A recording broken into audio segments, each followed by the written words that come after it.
고정진리 유동관념이라고 하는 제목으로 오늘 하나님 말씀 여러분들과 함께 나누도록 하겠습니다. 작년에 이어서 올해 초까지 온큐와 온예 교육을 여러분들과 함께 하고 또 프로페짜이 모임을 같이 진행하면서 제가 한 가지 발견한 사실이 있었습니다. 그것은 무엇이냐면 우리가 신앙생활을 하면서 성경을 나름대로 많이 읽습니다. 큐티도 하고요. 또 성경 공부에 참여하기도 하고 또 연초가 되면은 나름대로 마음의 결단과 결심을 갖고 성경 통독도 시작하는 경우들도 많이 있습니다. 자, 그럼에도 불구하고 여전히 성경이 참 어렵다라고 하는 이 생각으로부터는 사실 우리가 자유롭지는 여전히 못한 것 같습니다. 왜 그럴까 한번 생각을 해봤는데 가장 근본적인 이유는 아무래도 우리가 성경을 그 내용을 정확히 잘 이해하지 못하기 때문에 어렵다라고도 볼 수 있겠지만 이해 못지않게 성경이 참 어렵다라고 생각하는 가장 큰 이유 중에 또 한 가지의 이유는 바로 내가 가지고 있는 나만의 상식과 또 생각의 고정, 관념의 이 고정이 하나님의 말씀과 충돌하는 것을 원하지 않기 때문이다라는 겁니다. 다른 말로 표현하면 성경을 읽을 때는 성경을 읽지만 내가 살아가는 삶의 방식은 내가 읽었던 성경하고는 전혀 상관없이 살아가고 있는 이런 이원론적인 삶의 양태의 모습이 사실 우리 가운데 있을 때가 있죠. 여러분 그렇지 않습니까? 상식이라고 하는 것이 어느 날 아침 하루에 그게 그렇게 고정되고 만들어지는 것은 아니지 않습니까? 나도 모르게 30년, 40년, 50년을 살아오면서 내 안에 형성되어 있는 나의 이 관념의 고정과 이 상식이 어디 하루아침에 하늘에서 뚝 떨어진 것은 아니지 않습니까? 이 상식, 이 common sense라고 하는 이 말 자체가 나를 포함해서 함께 살아가고 있는 이 사회의 구성원들이 굳이 서로 고민하지 않고 머리 싸매고 많이 애를 쓰지 않아도 서로가 그건 당연한 거야 라고 받아들일 수 있는 것, 이것이 바로 상식, common sense다라고 보통 이야기를 하죠. 조금 거창한 표현으로 표현을 한다면 그 시대의 사람들이 살아가고 있는 시대적 정신이라고 아마 이렇게 말할 수도 있을 겁니다. 자, 이와 같은 맥락에서 볼 때 오늘 저와 여러분이 살아가고 있는 이 사회는 그 누구도 부인할 수 없을 만큼 모두에게 이미 동의가 되어져 있는 상태로 우리 속에 상식처럼 자리 잡고 있는 중요한 삶의 한 가지 양태가 있습니다. 그것은 무엇이냐면 바로 나만의 행복을 내가 추구할 그 권리를 지속적으로 갖는다라고 하는 이야기죠. 물론 예전부터도 이런 마음은 있었지만 지금처럼 이렇게 이 행복 추구의 권리가 나에게 너무나 중요하다라는 것을 깨닫는 시대도 없는 것 같습니다. 내가 행복하면 다른 것은 크게 중요하지 않아요. 내 감정이나 내 기분이 좋아서 행복함을 느낀다면 그 어떤 것도 내 행복을 추구하고자 하는 이 권리를 침해하거나 침범할 수 없다라고 하는 이 상식을 오늘날 많은 사람들이 가지고 살아갑니다. 최근 우리 조국 대한민국의 가장 큰 이슈 중에 하나가 저출산의 문제이거든요. 사실 한국이라고 하는 이 컨텍스트 안에서 결혼한다는 것, 이것도 굉장히 힘든 시대입니다. 아니 결혼을 했어도 아이를 낳고 아이를 키운다? 이건 더더욱 힘든 일이 아닐 수 없는 것이죠. 그러니까 사람들이 결혼도 안 할 뿐만 아니라 결혼을 해도 아이를 많아도 1명 정도밖에 낳지 않는다라는 겁니다. 그래서 자료를 찾아보니까 OECD 국가 가운데의 이 평균 출산율이 한 여성당 1.6명이 평균인데 우리나라 대한민국은 0.8명으로서 최하위를 기록하고 있다라는 거죠. 그래서 정부는 불이 나게 이 문제를 해결하기 위해서 이런저런 다양한 정책들을 가지고 이런 젊은 사람들의 마음을 어떻게든 돌려보려고 애를 쓰고 있지만 나라에서 내놓는 정책들이 젊은 사람들의 마음에 와닿지 않는 부분들이 많은 것 같습니다.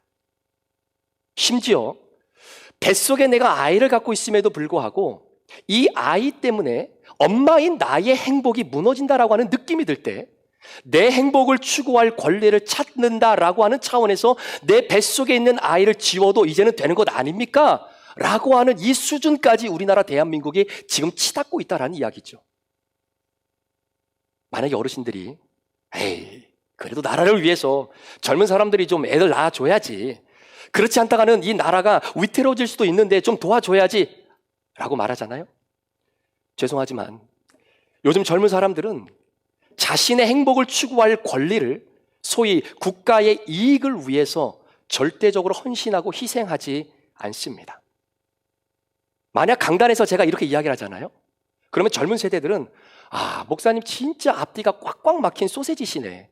외관상으로 볼 때는 좀 나이스하게 보이시는 것 같은데 완전 꼰대시네, 꼰대. 이렇게 이야기하기도 남습니다. 우리 어르신들 세대에 여러분, 아이를 내가 지우고 싶다고 해서 지운다? 이건 당시 사회적 구성원들이 자연스럽게 고민 없이 받아들일 수 있는 그런 상식이 아니었습니다. 그런데 지금 우리가 살아가는 이 시대는 그렇지 않다는 거예요. 태중의 생명보다 내 행복이 우선이라고 하는 이 생각이 사회적 통념으로 자리 잡은 시대입니다. 그래서 내 행복을 추구하기 위해서 내 안에 있는 이 아이를 내가 지운다? 누가 뭐라고 하지 않아요. 왜? 내가 내 행복을 추구할 권리가 나에게 있기 때문이야 라고 말하면 그게 상식으로 받아들여지는 이 시대가 저와 여러분들, 여러분의 자녀들이 살아가는 시대입니다. 이 상식이라고 하는 것은 어느 시대를 막론하고 모두에게 다 있습니다. 물론 시대마다 약간의 차이가 있을 수는 있겠죠. 자, 이처럼 예수님께서 공생애를 행하시며 살아가셨던 그 당시에도 그 시대의 사람들이 당연하게 받아들였던 상식이 물론 있었겠죠. 그 중에 소위 그 시대의 사람들이 시대적 정신이다라고 아무런 의도 없이 그냥 받아들였던 한 가지 철학적 삶의 양태가 무엇이냐면 바로 영지주의, 그노시즘이라고 하는 바로 이 생각입니다. 헬라 제국이 전 세계를 지배하고 있을 당시만 하더라도 모든 사람들은 이 영지주의를 굉장히 당연한 상식처럼 받아들였어요. 참고로 영지주의라고 하는 것은 이런 겁니다. 그러니까 눈에 보이지 않는 영의 세계, 정신의 세계는 굉장히 고귀한 것이고 선한 것이다라고 생각을 해요. 그런데 반대로 내가 닿을 수 있는 이 세상의 물질, 음식, 내 눈에 보이는 어떤 물건들, 이런 것들은 타락한 것, 부정한 것, 별로 가치가 없는 것, 이렇게 철저하게 이원론적인 삶을 살아갔던 사람들입니다. 따라서 영지주의라고 하는 것을 상식적으로 받아들이고 살아가는 사람들에게 있어서 최고의 선, 최고의 아름다움, 최고의 인간의 가치는 신이에요. 신. 따라서 신은 영으로만 존재해야 되는 겁니다. 우리 눈에 보여서는 안 되는 겁니다. 신이 물질과 결합하는 그 순간 그 신은 더 이상 신이 될 수가 없는 것이죠. 이것이 당시의 사람들에게는 상식처럼, 아니 예수님과 동거동락하며 살아가는 제자들의 관념 속에도 보편적으로 자리 잡고 있었던 상식이었다라는 거죠. 자, 이 컨셉을 가지고 오늘 우리가 읽었던 마태복음 7장은 예수님께서 7병2어의 기적을 베풀어 주시고 난 사건입니다. 그 이전에는 5병2어의 기적을 베풀어 주셨죠. 이런 기적을 마치고 예수님과 함께 배를 타고 호수 건너편으로 건너가야 되는데 가만히 보니까 제자들이 깜빡 잊고 안 가지고 온 것이 있습니다. 그것이 뭐냐면 예수님이 기적으로 베풀어 주신 떡을 안 가지고 온 거예요. 배를 탔는데 많은 제자들이 있었습니다. 그런데 그 배 안에는 떡이 하나밖에 없었습니다. 그러니까 떡 하나로 모든 제자들을 다 배불리 먹을 수 없기 때문에 자신의 허기짐을 채워내기 위해서는 예수님이 기적으로 만들어주신 그 떡을 가지고 와야 되는 거예요. 그 떡에 대해서 이런저런 이야기를 하고 있는 제자들의 모습을 바라보면서 예수님이 이런 경고의 메시지를 주셨습니다. 제자들아, 너희들은 바리새인의 누룩과 헤롯의 누룩을 경계해야 되느니라. 그런데 제자들은 그게 무슨 말인지조차도 깨닫지를 못하게 되죠. 그러면서 여전히 자신의 배를 채워줄 이 떡에만 관심을 가지고 이야기를 하고 있는 그 답답한 제자들의 모습을 보시면서 예수님께서 마가복음 8장 17절 18절에 이렇게 말씀해 주셨습니다. 예수께서 아시고 이르시되 너희가 어찌 떡이 없으므로 수군거리느냐? 아직도 알지 못하며 깨닫지 못하느냐? 너희 마음이 둔하냐? 너희가 눈이 있어도 보지 못하며 귀가 있어도 듣지 못하느냐? 또 기억하지 못하느냐? 라고 말씀하시는 거예요. 여러분, 왜 제자들이 예수님의 말씀을 깨닫지 못했을까요? 이유는 간단합니다. 내가 생명의 떡이야. 내가 생명의 포도주야. 나를 먹고 나를 마셔야 영원히 줄이지 않고 영원히 목마르지 않아. 나를 믿어. 나를 영접해. 나를 먹어야 돼. 주님이 그렇게 말씀을 하시기는 하는데 아무리 봐도 이렇게 말씀하시는 주님이 메시아? 하나님의 아들? 아니 심지어 본인이 하나님이라고? 이 제자들이 쉽게 받아들이고 믿을 수 있겠습니까? 그러니까 영지주의적이라는 관점과 상식에서 보면 신이라고 하는 것은 영적인 세계, 정신적 세계에서만 운운할 수 있는 존재인데 그 신이신 하나님이 육신의 옷을 입고 이 땅에 오셨다고요? 그러니까 영지주의적인 상식에서 보면요, 이거는 죽었다 깨어나도 받아들일 수 없는 겁니다. 그러니까 제자들이 헷갈리기 시작하는 거예요. 분명히 예수님이 기적과 이적을 우리에게 보여주실 때 그걸 보면 야, 하나님의 아들이고 메시아 같기는 한데, 반대로 제자들인 내가 갖고 있는 영지주의적인 관점과 상식에서 보면 전혀 맞지 않는 예수님의 모습이 보이는 겁니다. 여러분, 영적이라고 하는 말이 무슨 말일까요? 우리 이런 표현 많이 쓰지 않습니까? 아, 우리 목사님은 참 영적인 분이셔. 자, 제가 이게 어떤 의미인지를 말씀드려 볼게요. 당시의 영지주의적인 관점에서 이 영적이다라고 하는 것은 이런 겁니다. 물질은 굉장히 하등한 것이고 가치가 없는 것이다라고 생각했기 때문에 특별히 음식을 탐하고 자주, 그리고 많이 음식을 먹는 사람을 영적인 사람이라고 절대 말하지 않았어요. 오히려 먹지 않고 금식하는 사람을 영적인 사람이다라고 비춰주었던 시대적인 조명이 있었습니다. 그러니까 서기관과 바리새인들은 일반적인 사람들과 우리가 다르다라는 것을 보여주기 위해 안 먹고 금식하는 거예요. 그러면서 사람들에게 봐라, 우리는 너희들하고 영적으로 다른 사람들이야. 그러니까 그렇게 금식하지 못하는 사람들은 금식하는 바리새인들을 존경할 수밖에 없고 그들에게 인기를 몰아줄 수밖에 없었던 것입니다. 또한 일반 사람들은 잠을 잘 자는데요, 바리새인뿐만 아니라 이런 영적인 걸 추구하는 사람들은 절대로 잠을 잘 자지 않습니다. 그렇기 때문에 잠을 자지 않고 오히려 그 시간에 명상을 한다거나 율법을 읽는다거나 이런 것들을 통해서 나는 잠을 덜 자는 사람이다라고, 영적인 사람이다라고 그렇게 드러내기도 했었습니다. 그러니까 잠을 많이 자고 음식을 많이 먹고 포도주를 즐겨 마시는 사람은 당시 영지주의적인 상식으로 보면 절대로 영적인 사람이 아닌 것이죠. 그런데 아이러니컬하게도 우리 예수님의 별명이 무엇입니까? 먹기를 탐하는 자, 포도주를 즐겨 마시는 자. 그리고 우리 예수님의 또 한 가지 특징은 잠을 너무나 잘 주무신다는 거예요. 우리 예수님이 얼마나 잠을 잘 주무시냐면요, 어디를 가시든지 머리만 대면 바로 주무시는 이 숙면, 이게 우리 예수님의 특징이에요. 제자들과 배를 타고 갈릴리 호숫가를 넘어가시다가 예상하지 못했던 광풍을 만나지 않습니까? 그때 제자들은 혼비백산이 되어서 배 안으로 들어온 이 물을 어떻게든 밖으로 끄집어내기 위해서 난리법석인데, 우리 예수님은 아랑곳하지 않고 배 밑에 들어가셔서 진짜 숙면을 취하고 계시는 예수님, 무슨 말이 더 필요하겠어요?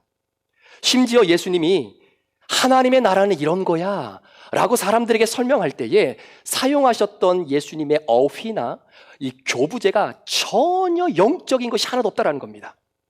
오늘 말씀에도 밖에서 우리 몸 안으로 들어오는 것이 악한 것이 아니다라는 거죠. 어차피 우리가 먹는 음식은 뱃속으로 들어와서 소화가 되고 난 이후에 어떻게 됩니까? 배설물로 밖으로 빠져나가지 않습니까? 어떻게 신이신 예수님이, 영적인 그분이 배설물, 이런 단어를 쓸 수 있겠느냐라는 거죠. 또 예수님께서는 제자들에게 천국을 설명하시면서 봐라, 저 공중에 날아가는 새를 봐라.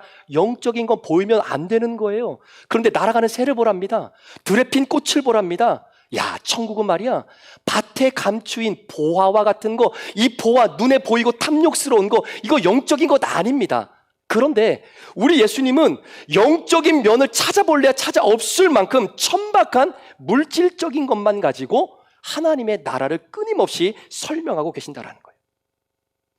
또 바리새인들은요, 뭐라고 얘기했냐면 결혼하는 것보다 독신으로 사는 것이 더 영적인 사람이다라고 얘기했습니다. 그럼에도 불구하고 결혼을 하잖아요. 결혼을 했음에도 불구하고 부부가 서로 관계를 맺지 않는, 성적 관계를 맺지 않는 부부가 훨씬 더 영적인 부부다, 이렇게 가르치고 있었습니다. 그런데 예수님이 뭐라고 말씀하시던가요? 아니야, 잘 먹는 게 그게 영적인 거야. 숙면하는 게 그게 영적인 거야. 하나님이 허락해 주신 아름다운 가정에서 남편과 아내가 서로가 서로에게 모든 면에서 최선을 다하며 살아가는 그 삶이 영적인 삶이야 라고 말씀하고 있는 겁니다. 그 제자들이요, 헷갈리기 시작을 하는 거예요. 영지주의적이라고는 상식선에서 보면 지금 예수님이 말씀하고 계시는 이 모든 것이 내가 갖고 있는 상식하고 자꾸 충돌이 일어나는 겁니다. 예수님이요, 제자들에게 너희는 내 살과 내 피를 깊이 묵상해라. 깊이 잠도 자지 말고 생각해라. 이렇게 말씀하지 않으셨습니다. 너희는 내 살과 내 피를 먹어라, 마셔라. 이렇게 말씀하셨어요. 영적인 사람은 여러분 밥도 잘 먹습니다. 영적인 사람은 소화도 잘 돼요. 내가 영적인 사람이 아니니까 소화가 잘 안 되는 거야 라고까지 예수님이 말씀하시는 이 모습 속에서 그런 의미에서 저는 굉장히 영적인 사람입니다. 아시겠죠? 그러니 당시 영지주의적인 상식에서 보면요, 우리 예수님은 어느 것 하나 영적인 부분이 없는 분입니다. 그런 예수님이 메시아라고 하는 거예요. 그런 예수님이 하나님의 아들이고 심지어 내가 곧 하나님이고 사람들의 손에 팔려서 이제는 내가 십자가에 죽고 3일 만에 다시 부활할 것이다 라고 하는 이 놀라운 메시지를 이 제자들이 어떻게 깨닫겠습니까? 자신들의 상식에 부딪히는 게 한두 가지가 아닌데. 바리새인들이 충격을 먹은 이유가 있습니다. 예수님이 말씀하신 그 내용도 충격적인 내용이지만 예수님이 말씀하신 그 내용이 자신들이 가지고 있었던 상식과 부딪히기 시작했기 때문이에요. 그러니까 내 상식을 자꾸 건들기 시작했기 때문입니다. 여러분, 예수 그리스도를 진짜 진하게 만난 사람은요, 이런 충돌이 느껴지는 겁니다. 예수를 믿고 복음을 받아들이면 그 복음이, 그 말씀이 자꾸 내 상식을 건드려요. 제가 질문 하나 드려볼게요. 여러분은 예수 그리스도를 믿고 난 이후에 한국 사람이 되셨습니까? 미국 사람이 되셨습니까? 이 질문이 좀 어렵죠? 이 질문은 이런 의미예요. 우리가 미국이라고 하는 이 땅에서 이민자로 살아갑니다. 살다 보면 문화적인 충격을 좀 경험할 때가 있어요. 우리는 정체성은 한국 사람의 정체성을 갖고 있지만 사는 사회 자체가 미국이라고 하는 땅이다 보니 미국 문화에 적응을 좀 해야 될 때가 사실 없잖아 있습니다. 보세요. 미국도 50개 주가 있고요. 미국 영인 지역이 있습니다. 각 주마다 법도 다르고 그들이 생각하고 있는 삶의 오름과 그름도 다 달라요. 그런데 예수를 만나잖아요? 그러면 내가 살고 있는 그 사회로부터 나도 모르게 스며들어와서 형성되어진 나만의 상식이 그리스도 예수의 복음과 충돌을 한다는 겁니다. 따라서 예수님이 여러분들을 만나주시는 그 순간 여러분들을 예수 믿고 한국 사람 된 게 아니라 예수 믿고 미국 사람 된 게 아니라 예수 믿고 그리스도인이 된 줄 믿으시기를 축복합니다. 그래서 여러분, 예수를 내가 진짜 찐하게 믿고 사는 거 이거 쉽지 않아요. 이유는 내가 편안하게 생각하고 받아들여 왔던 이 상식이 복음으로 인해 파괴가 되기 때문입니다. 이게 충격적인 거예요.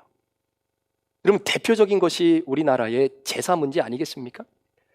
우리 대한민국은 유교 문화에서 자랐던 문화를 갖고 있는 나라예요. 아니, 유교 문화에서 조상들을 잘 섬기고 우리 부모를 잘 섬기겠다고 하는데 그게 뭐가 잘못된 것이겠습니까? 그런데 복음이 들어오잖아요. 예수를 진하게 한번 만나잖아요. 조상을 잘 섬기고 조상을 잘 모셔야 하는 이런 사회적인 통념 속에서 만들어진 이 제도적인 장치, 바로 이 제사라고 하는 상식이 충돌하는 겁니다. 무엇과? 복음과. 자, 이 충격을 오늘 우리의 삶에 한번 적용해 보면 어떻게 적용해 볼 수 있을까? 예를 한번 들어볼게요. 여러분, 전통적인 유교 문화에서의 최고봉은 무엇이냐?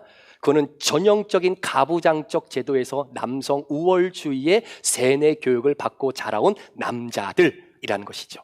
자, 그런 남자가 있다고 한번 생각을 해볼게요. 자, 그런 사람들에게 있어서의 상식은 여성이라고 하는 존재는 절대적으로 남자에게 순종하고 복종을 강요하는 바로 그러한 상식을 갖고 있는 사람들입니다. 제가 어릴 때만 하더라도 외갓집에 가끔 놀러 가면요, 할머님께서 밥상을 차려주시는데 두 개를 차려주세요. 하나는 남자들이 먹는 밥상, 하나는 여자분들이 먹는 밥상. 한 번은 제가 외할머님 댁에 갔는데 외숙모들이 앉아 계시는 그 밥상에서 밥을 먹으려고 기다리고 있는데 저희 막내 외삼촌이 제 이름을 부르면서 무영아, 너는 남자인데 왜 거기 앉아 있냐? 여기 와서 밥 먹어야지. 그래서 자리를 이동해서 밥을 먹었던 때를 지금도 기억합니다. 여러분, 지금 이 시대에 이런 식으로 여러분들이 말하잖아요. 쥐도 새도 모르게 매장됩니다. 그러니까 가부장적인 가정에서 남성 우월주의로 세뇌를 받아 자라온 분들의 상식은 여성은 항상 남성에게 복종해야 되는 존재이고 이제 좀 있으면 우리도 설이잖아요, 한국도.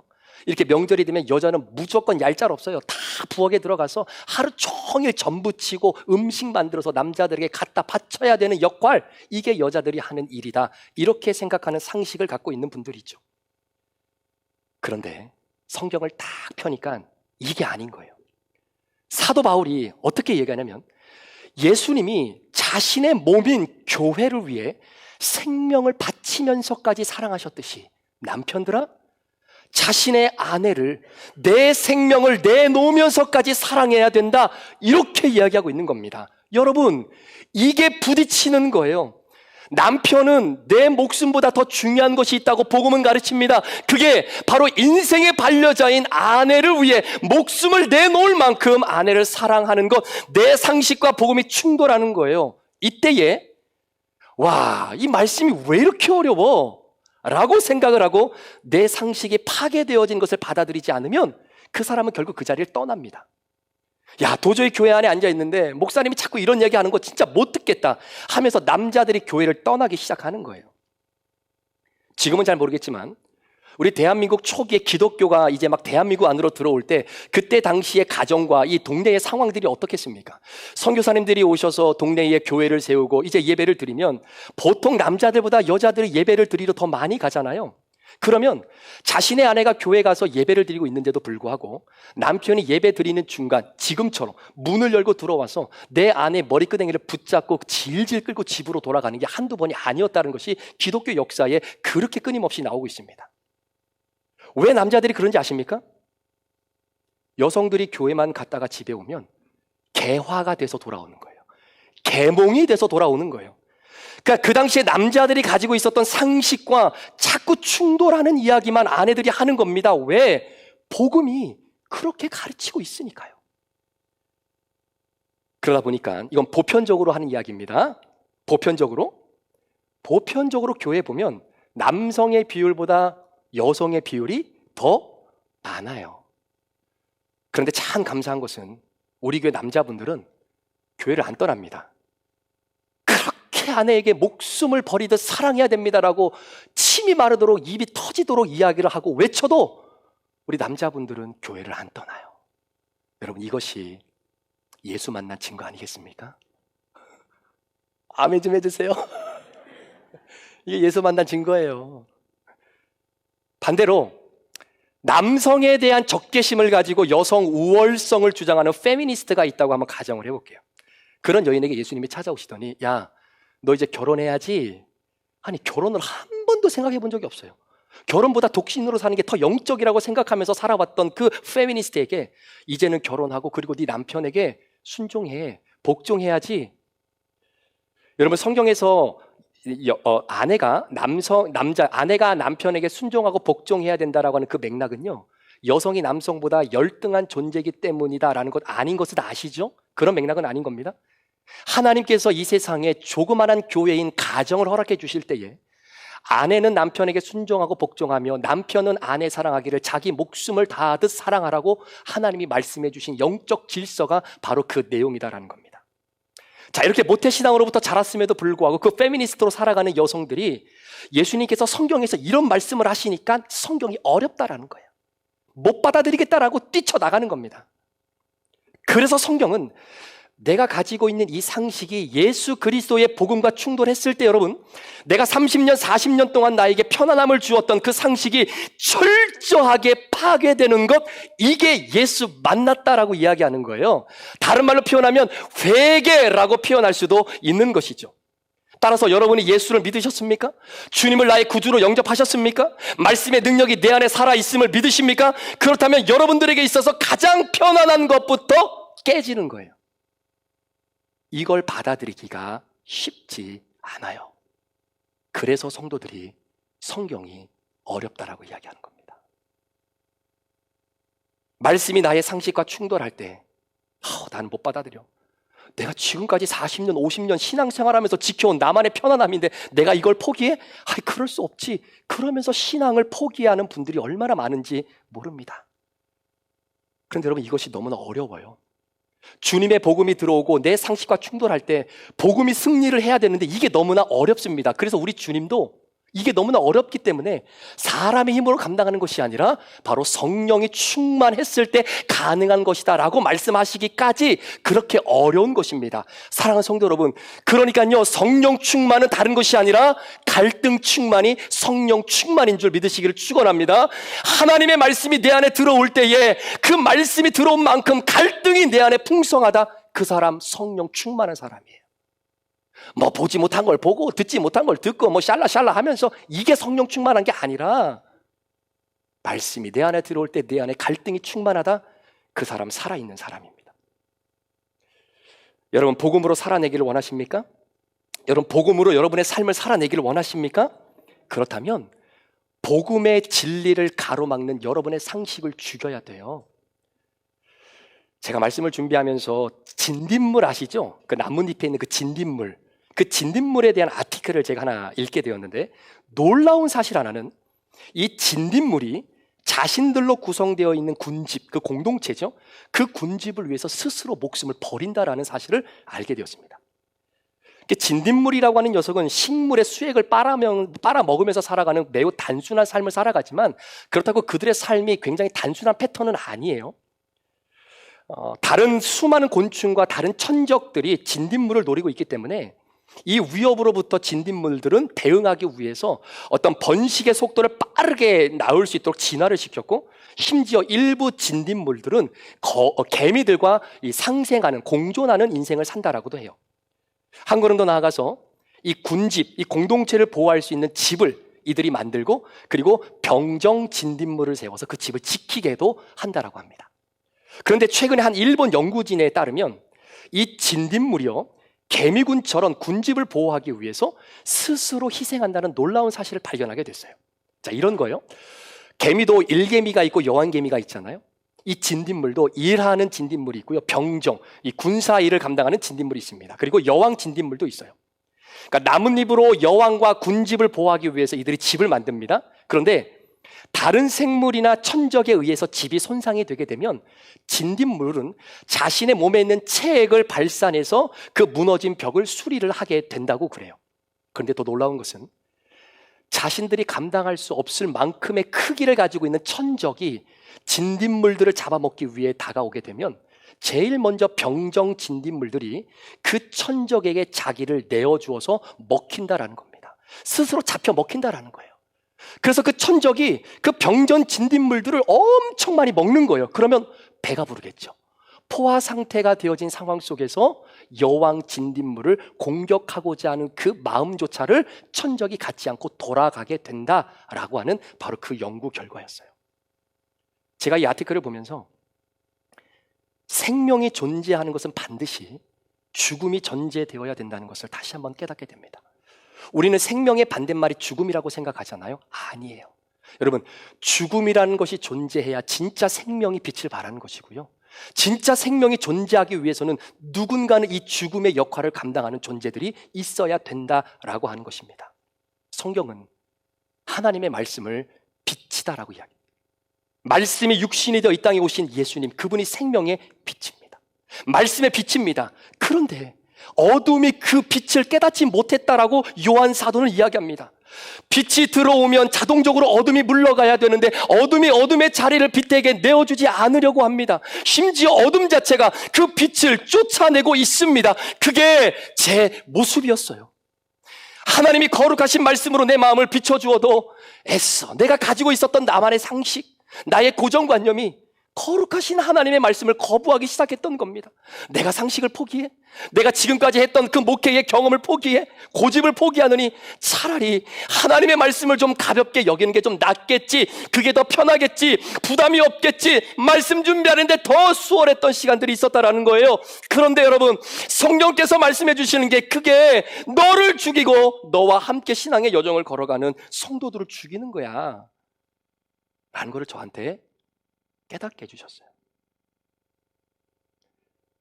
사랑하는 성도 여러분, 우리 진짜 예수님 만났나요? 정말 예수님 사랑하고 그분하고 교제하는 시간이 정말 행복하고 기다려지십니까? 말씀의 빛이 내 안에 어둠을 비춰줄 때, 그 거룩하신 말씀의 빛이 내 안에 있는 죄를 들춰내 주실 때에, 그 말씀이 내 안에 상식과 편안함이 그거 잘못된 거야 라고 가르쳐 주실 때에 여러분 불편함을 정말 느끼십니까? 복음과 나의 상식이 충돌할 때 복음이 밀려갈 때가 많았나요? 아니면 여러분의 상식이 파괴될 때가 더 많았습니까? 저와 여러분이 걸어가는 이 신앙의 여정은 이 싸움이다라고 말해도 과언이 아닐 겁니다. 여러분, 진리는 변하지 않습니다. 변하면 그 순간 그건 더 이상 진리가 아닙니다. 하나님은 진리이십니다. 그래서 하나님은 영원토록 변함이 없으신 분이십니다. 따라서 진리이신 하나님은 절대로 변화해서는 안 됩니다. 그 진리는 고정되어져야 하는 것이죠. 그러나 우리의 생각과 관념은 언제든지 바뀔 수 있는 것. 언제든지 바뀌고 변할 수 있는 관념과 생각을 마치 그것이 고정되어져 있는 진리인 마냥 그거를 내 안에 고정화시켜 놓으면 진짜 진리가 내 안에 들어올 스페이스가 우리에게 없다라는 거예요. 그래서 여러분, 고정관념이라고 하는 게 그렇게 무서운 겁니다. 말씀을 좀 마무리하려고 하는데요. 한국의 아버님이 예전부터도 그랬지만 가끔 한 번씩 제가 좀 들으면 좋겠다라고 도움이 되겠다라고 하는 어떤 목사님의 설교를 가끔 카톡으로 보내주실 때가 있습니다. 그 설교들 가운데 솔직히 제가 말씀을 드리면 이 설교도 우리 아버지가 듣긴 하는데 제가 솔직히 말씀을 드리면 이분의 설교는 굳이 내가 시간을 들여서 내가 이분의 설교를 들을 필요가 없겠다라고 생각했던 한 목사님의 설교가 있었어요. 이유는 그분의 신학적 사상이 저하고 맞지 않기 때문이 아닙니다. 그분의 설교 스타일이 저하고 영 딴판이기 때문이도 아닙니다. 이유는 단 한 가지였어요. 그분이 여자 목사님이라는 이유였습니다. 마치 나사렛에서 무슨 선한 것이 나겠는가 라고 하는 그 생각처럼 여자 목사님들이 말씀을 전하는 얼마나 열정이 있고 얼마나 그 안에 은혜가 있겠는가. 이것저것 신경 쓸 시간도 없이 바쁜데 뭘 시간을 내서 그분의 설교를 또 들어야 되는가. 이게 제 고정관념이었어요. 그런데 우연히 그 목사님의 설교를 접할 기회가 있었는데요. 그분의 설교 한 편을 듣고 제 고정관념이 유리조각 산산이 깨지듯 깨져 말았습니다. 와, 어느 남자 목사님 못지않게, 어느 네임밸류 있는 목사님 못지않게 복음에 열정이 있고 예수 그리스도를 얼마나 멋있게 드러내는지 진짜 배울 게 많겠더라고요. 정말 죄송하지만 이게 제 마음이었습니다. 진짜 꼰대 같은 생각을 갖고 있는 게 그게 저의 모습이었어요. 지금도 어떤 교단은 여성에게 목사 안수를 주지 않습니다. 어떻게 목사라고 하는 이 신성한 직분을 그것도 여자들에게 줄 수 있느냐라는 거죠. 그러면서 이런저런 성경적 이유를 들어서 설명을 하곤 합니다. 다 이유가 있겠죠. 그렇다고 이 자리에서 여성 목사 안수에 대한 찬반을 제가 논하자고 하는 것은 아닙니다. 그런데 여러분, 왜 여성은 목사가 되면은 안 되는 겁니까? 여러분, 성경에 나오는 수많은 하나님의 사람들 가운데에 여성의 사역이 차지하고 있는 비율이 우리가 생각했던 것보다 굉장히 많다는 거 여러분 아시잖아요. 그 대표적인 사건이 모세의 누나였던 미리암이라고 하는 여인입니다. 미리암에 하나님의 계시를 주셨어요. 고대 근동 지역의 사람들이 갖고 있는 상식의 선으로 본다면 하나님의 계시가 남자가 아닌 여자에게 임한다? 이건 죽었다 깨어나도 받아들일 수 없는 사건이다라는 겁니다. 그런데 여러분, 남자에게만 하나님의 계시가 임하고 여성에게는 하나님의 계시가 임하지 않는다라고 하는 이 생각, 이 관념이 진리는 아니잖아요. 진리가 아닌 것은 언제든지 변할 수 있는 겁니다. 변화될 수 있는 생각과 관념은 유동적이어야 하지만 변화될 수 없는 진리는 반드시 고정되어 있어야 하는 것이죠. 벌써 작년입니다. 우리 세례 성찬 팀장님께서 2024년도 올해죠. 분찬위원 리스트를 준비하셔야 되는데 걱정이 하나 있다라는 거예요. 그러면서 저한테 매달 첫째 주일날 저희는 성찬 예배를 드리게 되는데 그때마다 4명씩 분찬위원들을 구성해야 되는데 오로지 남자 장로님들과 남자 집사님들로만 구성을 하다 보니까 순번이 너무 빨리 돌아온다라는 거예요. 그리고 때로는 급하게 순서를 좀 바꿔야 되는 경우가 팝업처럼 일어나게 되면 대체 인원을 찾기가 쉽지 않다라는 겁니다.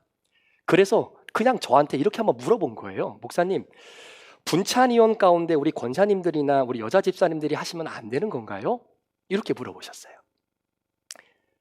여러분 어떻게 생각하십니까? 벌써 충돌하는 건가요? 분찬위원을 남자 성도님들만 해야 한다는 것이 진리인가요? 관념인가요? 남자만 목회자가 되고 여성은 목회자가 돼서는 안 된다는 것이 진리인가요? 아니면 관념인가요? 우리 교회는 아니지만 대표 기도 시간에 무조건 장로님들만 대표 기도를 해야 된다는 것이 진리인가요? 아니면 관념이고 전통인가요?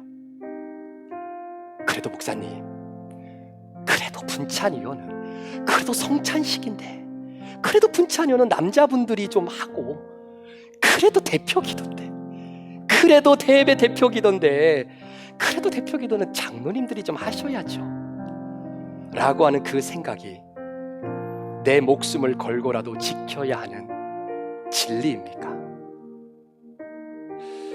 제가 단지 이 부분만을 말씀드리는 것이 아닙니다. 이걸 예로 들어서 앞으로 우리 교회가 나아갈 방향성을 여러분들에게 제가 말씀을 드린 겁니다. 사랑하는 브릿지 가족 여러분, 진리는 고정입니다. 그러나 나의 생각과 관념과 상식과 전통과 관념은 유동입니다. 그래서 오늘 설교 제목을 그렇게 잡아온 거예요. 고정 진리, 고정 관념, 유동 진리가 아니라 뭐죠? 제가 잘못 얘기한 것 같아요. 유동 진리, 고정 관념이 아니라 고정 진리, 유동 관념, 이렇게 한번 잡아본 겁니다. 우리의 상식이 그리스도 예수의 복음과 충돌하는 그 힘든 시간들을 여러분 믿음으로 받아들이십시오. 그러려면 매일매일 주님 말씀 묵상하셔야 합니다. 힘들지만 주님과 독대하는 그 큐티의 시간을 여러분이 바쁘시더라도 그 시간 앞에 여러분이 쓰셔야 됩니다. 그렇지 않으면 우리 사람은요, 하나님의 말씀이 채워지지 않으면 세상의 상식이 우리 안에 채워질 수밖에 없는 존재입니다. 그래서 충돌을 피하지 마십시오. 충돌하십시오. 복음이 이길 때 여러분들의 삶은 더욱더 하나님이 기뻐하시는 모습으로 성화되어지는 과정으로 어제와는 다른 오늘을 살아내실 수 있으실 겁니다. 여러분의 상식의 한계를 뛰어넘어 일하시는 그 주님을 제한하지 아니하는 이번 한 주간의 삶이 되기를 우리 구주 예수 그리스도의 이름으로 축원합니다. 기도하시겠습니다.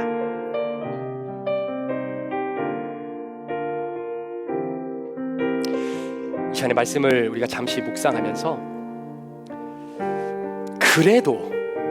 그래도 내가 지금까지 가지고 온 내 상식이 있는데 이건 무너져서는 안 되지. 그건 목사님이 잘 몰라서 그래.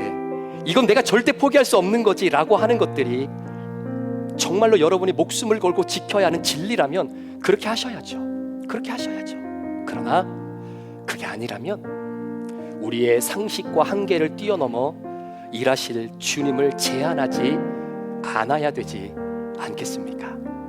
이 시간에 주신 말씀을 여러분 가슴속에 한번 품고, 주님, 혹시 내가 진리를 거부하는 상식이 있다면 이것들을 주님 앞에 내려놓기를 원합니다. 제 힘으로는 안 되지만 성령님 도와주십시오. 우리 그런 마음으로 이 시간에 말씀 기억하시면서 결단하며 우리 주님 앞에 잠시 기도하는 시간 갖겠습니다. 우리 같이 한번 기도하실까요? 하나님 아버지 감사합니다. 이 시간도 주님의 은혜 가운데에 우리 사랑하는 성도들이 말씀을 받을 때 내 안에 있는 상식과 충돌할 때가 너무나 많습니다. 하나님, 왠지 모르게 오늘은 목사님이 나한테만 하는 이야기 같고, 나 들으라고 하는 이야기 같고, 나를 향해서 표적적으로 이렇게 말씀하는 것 같다라고 느껴질 때도 사실 있습니다. 그런데 그게 정답입니다. 주님, 그게 정말로 갈등이 충만하고 그게 성령이 충만한 겁니다.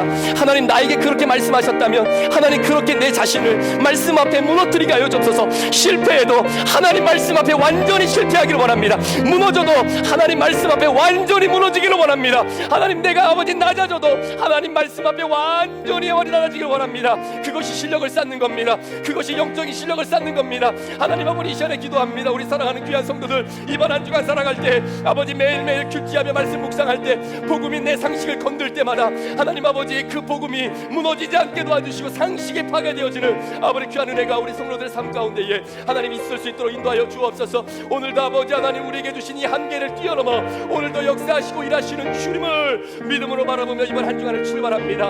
우리 귀한 성도들을 축복하여 주시옵소서. 우리 같이 한번 찬양합니다. 주께서 주신 모든, 주께서 주신 모든 시간 헛된 것 없네. 그 어느 것도 주의 뜻 알기 어려워도 이유 있음을 알기 원해. 나의 모든 걸음이 주님 안에 있기에 주의 이야기 되네. 내 안에 한계를 넘어 일하시는 주, 크신 주의 은혜 내 삶을 이끄시네. 인생의 처음과 끝을 주관하시니 모든 삶 주님께 맡기네. 주께서 주신 모든 시간, 주께서 주신 모든 시간 헛된 것 없네. 그 어느 것도 주의 뜻 알기 어려워도 이유 있으니 알기 원해. 나의 모든 걸음이 주님 안에 있기에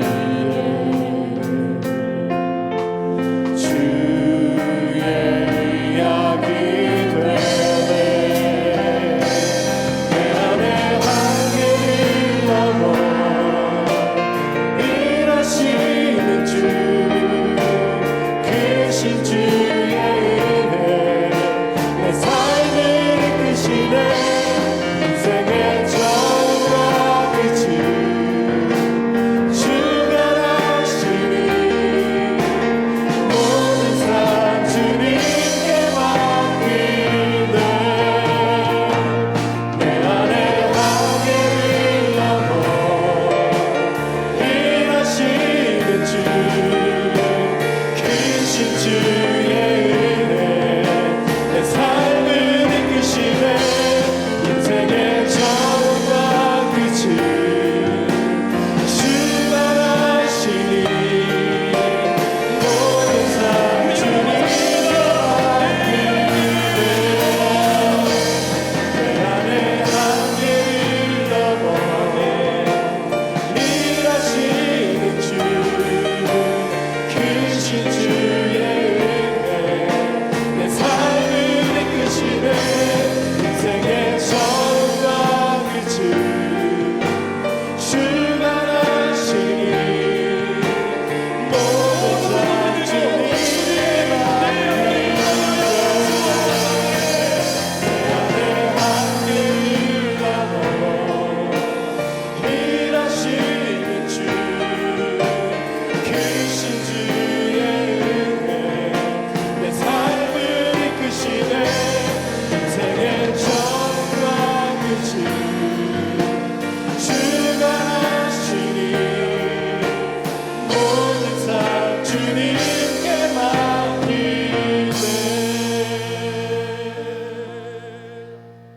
하나님 아버지, 이 시간 우리 사랑하는 귀한 성도들이 나의 한계를 뛰어넘어 일하실 주님을 기대하며 이번 한 주간을 출발합니다.